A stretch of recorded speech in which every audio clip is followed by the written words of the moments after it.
Rousseau nous dit qu'à mesure que l'humanité progressait sur le plan des connaissances, elle régressait sur le plan moral. Et d'ailleurs, c'est intéressant d'illustrer ça par une distinction conceptuelle que fait Rousseau dans son œuvre, qui est la distinction entre l'amour de soi et l'amour-propre. Aujourd'hui, si on emploie l'expression d'amour de soi, on va penser qu'on fait référence justement à une forme d'égoïsme, à une forme d'égocentrisme. Alors qu'en fait, pour Rousseau, c'est le contraire. L'amour de soi, c'est tout simplement l'attachement à sa propre vie. C'est le désir de persévérer dans sa vie. C'est ce qu'on appellerait l'instinct de conservation. Et selon Rousseau, cet instinct de conservation, il produit naturellement de l'empathie. Il produit naturellement de la compassion pour autrui.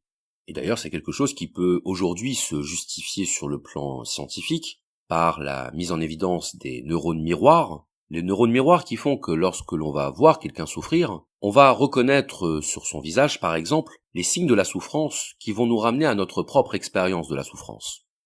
Donc d'une certaine manière, les neurones miroirs valident la thèse de Rousseau sur la compassion naturelle de l'être humain. Nous ne sommes pas naturellement égoïstes, nous ne voulons pas le mal d'autrui, nous ne voulons pas que l'autre souffre, nous voulons simplement nous conserver dans la vie et éviter la souffrance. Donc ça, c'est l'amour de soi, et Rousseau oppose donc l'amour de soi à l'amour-propre. Et l'amour-propre, c'est quoi ? Eh bien, c'est l'orgueil, c'est l'ego. C'est ce qui fait qu'on veut être au-dessus de l'autre, qu'on veut être meilleur que l'autre, qu'on veut écraser l'autre. C'est ça l'amour-propre. L'amour-propre, c'est ne pas accepter que quelqu'un fasse quelque chose mieux que nous, parce que ça nous donne le sentiment d'une perte de valeur de soi. Ça nous donne l'impression d'une diminution de la valeur de soi. Mais ce sentiment, nous dit Rousseau, ce n'est pas un sentiment naturel. C'est un sentiment culturel. C'est un sentiment lié à notre condition d'individus qui vivent en société, qui vivent dans la civilisation, qui vivent dans la comparaison permanente, qui fait que la stratégie et la ruse ont remplacé la force et la vigueur. C'est ça l'amour-propre. Donc vous voyez, on a bien affaire à deux anthropologies totalement opposées. L'anthropologie pessimiste de Hobbes, qui repose sur l'idée que l'homme est naturellement égoïste et mauvais, et l'anthropologie optimiste de Rousseau, qui part du principe que l'homme est naturellement bon et bienveillant. Alors je ferai quand même une petite parenthèse là-dessus, parce que de nombreux spécialistes de Rousseau vous diront, et ils ont raison, que Rousseau ne dit pas à proprement parler que l'homme est naturellement bon, mais l'homme est naturellement innocent. Et le mot innocent est intéressant parce qu'étymologiquement ça veut dire qui ne nuit pas, qui ne cherche pas à faire du mal. C'est ça innocent, c'est l'absence de nocence. Donc il ne s'agit pas de dire que l'homme est bon au sens moderne de généreux ou de serviable ou peu importe. C'est de dire que l'homme est d'abord attaché à la conservation de soi et qu'il considère l'autre comme son égal, comme son semblable, qui est également attaché à la conservation de soi.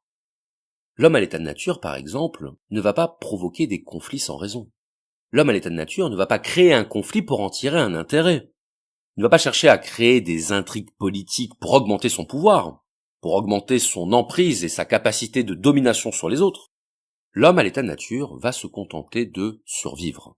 Et parce que c'est son seul horizon, parce que c'est son seul objectif, eh bien il n'a aucun intérêt à faire du mal aux autres. Il n'a aucun intérêt à vouloir se construire une image de soi. Il n'a aucun intérêt à vouloir entretenir une réputation qui ne lui apportera strictement rien dans la nature. C'est ça qui fait dire à Rousseau que l'homme est naturellement bon. Il est bon au sens où il n'est animé que par l'amour de soi et par l'amour de la vie. Alors ici, j'aimerais développer un peu sur la question des conventions sociales que Rousseau critique fortement. Et d'ailleurs, c'est quelque chose qui lui est très souvent reproché, le fait que Rousseau n'accorde aucun crédit, aucune valeur aux règles et aux conventions sociales. On va prendre un exemple qu'on connaît tous, c'est celui de la politesse. Lorsqu'on est enfant, nos parents nous apprennent la politesse, ils nous apprennent à dire merci, à dire s'il vous plaît. Et pourquoi est-ce qu'on apprend la politesse ? Bien tout simplement pour s'intégrer à la communauté. Parce que lorsqu'on vit en communauté, on est obligé de tenir compte de l'autre, on ne peut pas vivre comme si on était seul au monde. Donc à première vue, on pourrait dire que les règles de politesse vont justement à l'encontre de l'égoïsme que dénonce Rousseau. On pourrait dire que la politesse, c'est ce qui fait qu'on va accorder à l'autre le droit d'exister, accorder à l'autre la reconnaissance de son existence. C'est ça la politesse. Bien pour Rousseau, non. Pour Rousseau, la politesse, ce n'est qu'un habillage culturel de l'hypocrisie. Politesse, c'est du vent. Politesse, c'est de la comédie. D'ailleurs, c'est intéressant parce que l'étymologie du mot politesse, c'est polis qui en grec signifie la cité, c'est-à-dire la communauté, la société. Donc la politesse, c'est ce dont nous avons besoin pour pouvoir vivre en communauté. Il est évident que, comme le disait Freud, si nous laissions libre cours à nos pulsions violentes, nos pulsions agressives, nos pulsions sexuelles, bien la vie en communauté serait tout simplement impossible. On ne pourrait pas coexister les uns avec les autres. Imaginez le genre de scène auquel ça pourrait donner lieu dans la rue si chacun n'avait en vue que la satisfaction de son désir pulsionnel. Ça deviendrait assez rapidement ingérable. Donc la politesse va faire effet de coussin amortisseur dans notre rapport à l'autre. Elle va nous permettre d'entrer en rapport avec l'autre de manière non conflictuelle. Mais si pour Rousseau cette politesse n'a pas de valeur, c'est parce que le sentiment qui devrait se trouver à l'origine de la politesse, à savoir la bienveillance, n'existe pas dans l'état social. Ou en tout cas, n'existe pas comme dans l'état de nature, n'existe pas de manière spontanée, de manière authentique. La bienveillance qui transparaît dans la politesse n'est qu'une bienveillance de façade, n'est qu'une bienveillance opportuniste, qui ne traduit pas la réalité de notre sentiment envers l'autre. Et là, je vais vous lire un petit extrait du discours sur les sciences et les arts, je cite, « Qui serait doux de vivre parmi nous si la contenance extérieure était toujours l'image des dispositions du cœur, si la décence était la vertu, si nos maximes nous servaient de règles, si la véritable philosophie était inséparable du titre de philosophe. Mais tant de qualités vont trop rarement ensemble, et la vertu ne marche guère en si grande pompe. » La vertu ne marche guère en si grande pompe, ça veut dire que la vertu n'a pas besoin de s'afficher. La vertu n'a pas besoin de se démontrer, elle n'a pas besoin d'être en représentation. C'est ça que ça veut dire. La vertu n'a pas besoin d'être en représentation. Car à partir du moment où on met la vertu en représentation, elle cesse d'être la vertu. Elle devient de la comédie sociale, elle devient de l'apparat, elle devient du faux. C'est vraiment ça que combat Rousseau, c'est cette hypocrisie sociale qui fait qu'on va garder la forme de la bienveillance, mais pas l'intention de la bienveillance. On va garder l'habillage de la bonté, mais pas l'élan de la bonté. Et ça, c'est très important. C'est très important parce que ça permet de comprendre que l'augmentation des connaissances n'est pas forcément un gage d'amélioration humaine. L'augmentation de la connaissance n'a pas pour conséquence l'augmentation de la vertu humaine. Et c'est pour ça que Rousseau a cette manière très amère de répondre aux reproches qui lui sont faits d'avoir abandonné ses enfants à l'assistance publique. Il explique en gros que ceux qui lui font ce reproche sont des personnes qui ne se soucient absolument pas de savoir ce qui était bon pour ses enfants. Ce sont des personnes qui sont justement dans ce règne de la représentation et qui considèrent qu'abandonner ses enfants, c'est être quelqu'un d'indigne. Et sur la question du règne de la représentation, on peut dire que Rousseau a été plutôt visionnaire.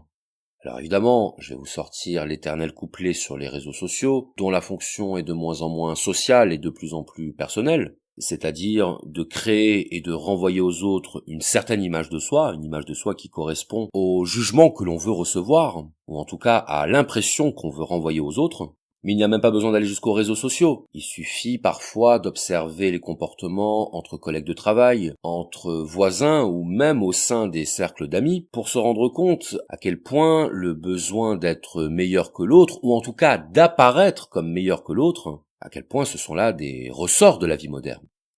Et pour arriver sur la dernière ligne droite de cette vidéo, on peut dire que Rousseau nous amène à réinterroger le concept même de civilisation qu'il met en opposition avec ce qu'on pourrait appeler la vie sauvage.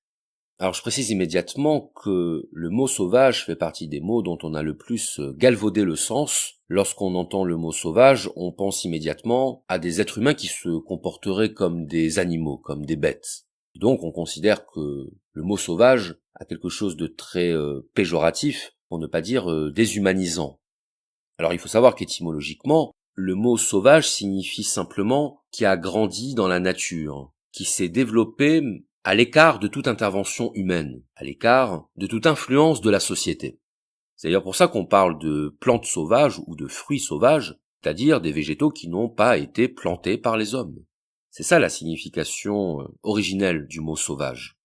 Et d'ailleurs, c'est ce que dit Montaigne dans ses essais, dans le chapitre sur les cannibales, dans le chapitre des coches, où Montaigne explique que les Amérindiens sont sauvages au sens où certains fruits sont sauvages, c'est-à-dire ils n'ont pas été altérés, ils n'ont pas été dégradés par la main de l'homme. Une plante sauvage, c'est une plante qui a poussé sans tuteur, autrement dit qui n'a pas été déviée de sa trajectoire naturelle par un artifice. par une intervention artificielle. Un tuteur, c'est une intervention artificielle pour que la plante pousse de manière parfaitement verticale. C'est ça le rôle du tuteur. Et de la même façon, l'éducation, c'est faire grandir, c'est faire pousser un être humain en le conformant à un certain nombre de codes, à un certain nombre de conventions, à un certain nombre d'usages, comme la politesse, qui sont les instruments sociaux de la coexistence. Et ces codes sont à la fois la condition de possibilité de la vie sociale, mais sont aussi ce qui va détourner l'homme de sa condition originelle, ce qui va lui faire perdre son authenticité, sa vertu naturelle, sa compassion naturelle, et qui va faire naître jalousie, qui va faire naître comparaison, qui va faire naître concurrence, qui va faire naître le conflit et la rivalité, et qui, loin de mettre un terme à la guerre de tous contre tous, va tout simplement lui donner une autre forme. Une forme polie, une forme socialement acceptable, une forme déguisée. Je terminerai cette vidéo en vous citant un extrait un petit peu plus long du discours sur les sciences et les arts. Je cite: « Plus d'amitié sincère, plus d'estime réelle, plus de confiance fondée. Les soupçons, les ombrages, les craintes, la froideur, la réserve, la haine, la trahison se cacheront sans cesse sous ce voile uniforme et perfide de politesse, sous cette urbanité si vantée que nous devons aux lumières de notre siècle. On ne profanera plus par des jurons le nom du maître de l'univers, mais on l'insultera par des blasphèmes, sans que nos oreilles scrupuleuses en soient offensées. On ne vantera pas son propre mérite, mais on rabaissera celui d'autrui. On n'outragera point grossièrement son ennemi, mais on le calomniera avec adresse. Les haines nationales s'éteindront, mais ce sera avec l'amour de la patrie. À l'ignorance méprisée, on substituera un dangereux pyrrhonisme. Il y aura des excès proscrits, des vices déshonorés, mais d'autres seront décorés du nom de vertu. Il faudra ou les avoir ou les affecter. Vantera qui voudra la sobriété des sages du temps, je n'y vois, pour moi, qu'un raffinement d'intempérance autant indigne de mon éloge que leur artificieuse simplicité. »